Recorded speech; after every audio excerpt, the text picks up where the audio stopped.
Hey guys, today I'm going to do a tutorial on how I make Countryballs. This is part 2 of the 1000 subscribers special. I've already did all the thanking in the first part, so let's just get started. Firstly, I'm going to change the image size to 1920 by 1080, which makes the aspect ratio 16:9. This is the most widely used aspect ratio in images and videos. Next, I'm going to select the whole image and delete the white background, because I'm going to use a custom background later. You can use Ctrl+A or the magic wand tool to select the whole image. Next, it's time to draw a ball. I'm going to select the brush tool and set the thickness to 10. This is the most common thickness I use in my art. Now, you can start from the top of the ball and go anti-clockwise. Go slow, but not too slow, because you may lose the momentum and the ball would often be lopsided. This will take multiple tries, so keep trying until you are satisfied with the shape of the ball. If there are any overlap bits like this, just use the erase tool and erase it off. You can also make any other minor edits that you seem fit, such as to redraw the line to make it the same thickness as the rest of the ball, as I am doing right now.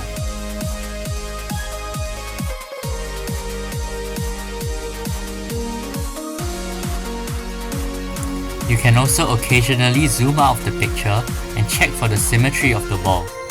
If there are any parts that does not look as symmetric as the rest of the ball, you can erase it out and redraw that section.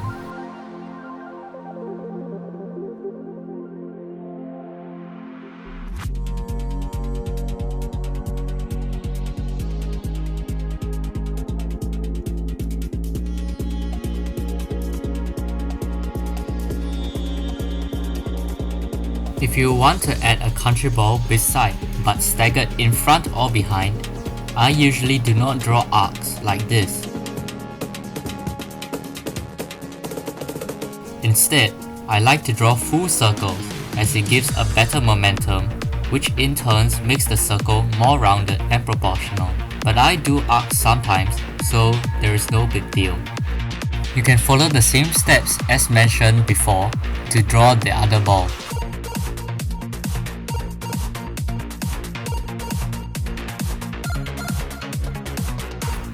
Then, you can move the second ball beside the first ball and fill in the gaps.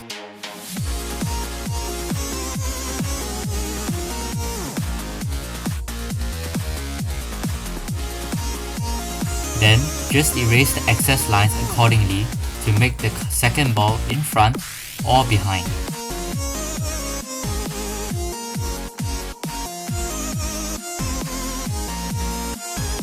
You can also rotate the balls so that they will lie straight.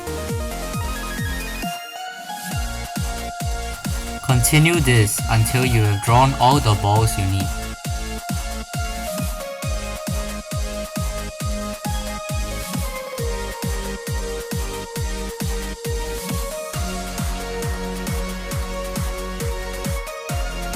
Now, it's time to draw the eyes. There are different kinds of eyes I usually use. There is the very happy eyes, which are basically upside down U shapes.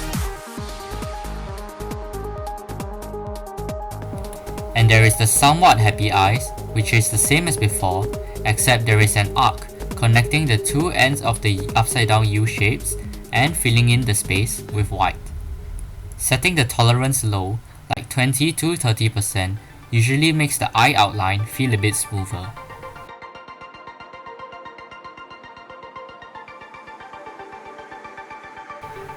Then there is the sad eyes with curves going opposite ways, with a U shape connecting the ends of the curve and filling it in with white.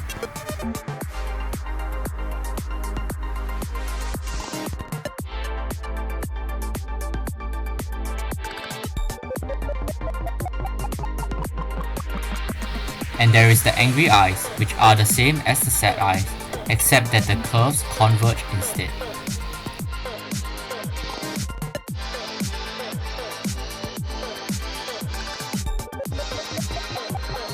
Then there is also the resting or sleeping eyes, which are just the two U shapes. Then there are the bored or annoyed eyes, where there is a line with a U shape filled in with white. And finally, there are the normal eyes, which are just ovals or circles that are filled in with white.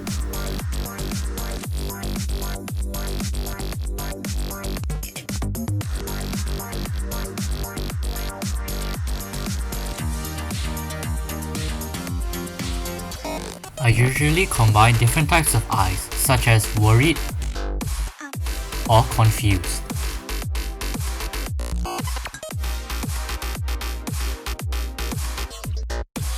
Now it's time to draw the flag. I'm going to use the magic wand tool and select the empty spaces in the outline so that I will set a boundary where I will need to draw. This saves time for drawing parts that would not be seen as they are covered by eyes or other balls. I usually set the tolerance to 69 or 70% as it selects the empty spaces and overlaps the outline just a bit so that there aren't any gaps between the outline and the flag. The overlap is fine since the flag layer is behind the outline layer and can't be seen. Speaking of layers, I'm going to draw the flag on a separate layer. This is so that I don't mess up the outline if I make any mistakes. I usually rename this layer as outline by double clicking on the layer in the layers window. And I'm going to rename this layer as countries or flags or whatever, just to keep it organized. I don't really have any tips on drawing flags. I just use the dropper tool to get accurate colors from the flag by opening the flag in Paint on Net beside the drawing.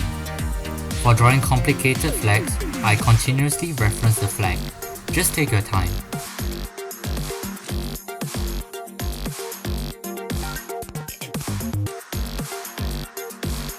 For drawing straight lines, I do have a tip. If you're using the mouse to draw like I do, you can select the brush tool and hold the left click on the start point of your line, and without letting go of the left click, scroll up or down, and this will make perfectly straight lines without technically breaking polar ball rules, because you didn't use the line tool. To make a horizontal line and move horizontally, you can hold the Shift key on the keyboard while scrolling. I do not really use this trick a lot and I usually freehand instead, but it may come in handy sometimes. When freehanding lines, I don't really go at a specific speed. Fast or slow usually yields the same results. Same goes for the curves. Now just repeat the previous steps to draw the other balls. For countries with eye patches, I first draw the coat of arms and flag in full. After that, I go back to the outline layer and draw a curve across the coat of arms. Then, I would erase the excess.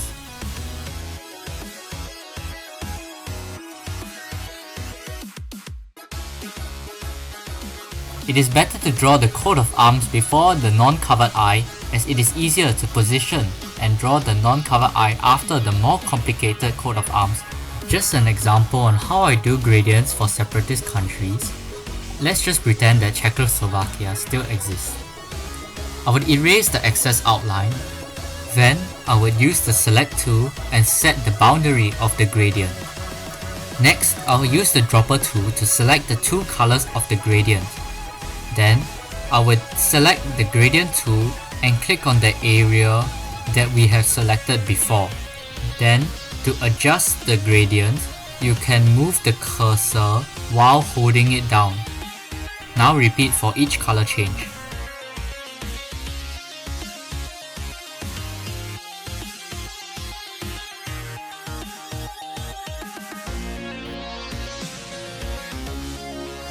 Now, let's create a new layer for shadows. We're going to rename this layer and we're going to use the magic wand again at 69% tolerance and select the empty spaces in the Countryballs on the outline layer. This helps to contain the shadow from accidentally drawing outside of the Countryball.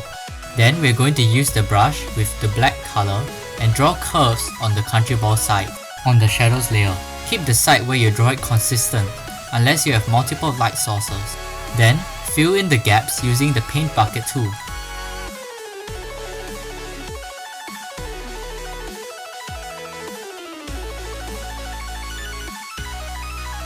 Then, double click on the layer and change the opacity until it looks good. Then, go back to the outline layer and select the empty space outside of the Countryballs this time. Then, go back to the shadow layer and draw the bottom shadow.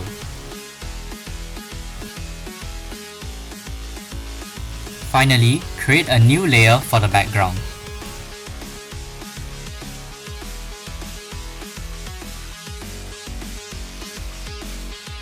You can get some images that are related to the art and set it as the background. Some good sources include Google Earth, which provides realistic backgrounds for your art. You can also readjust the shadows opacity as you seem fit.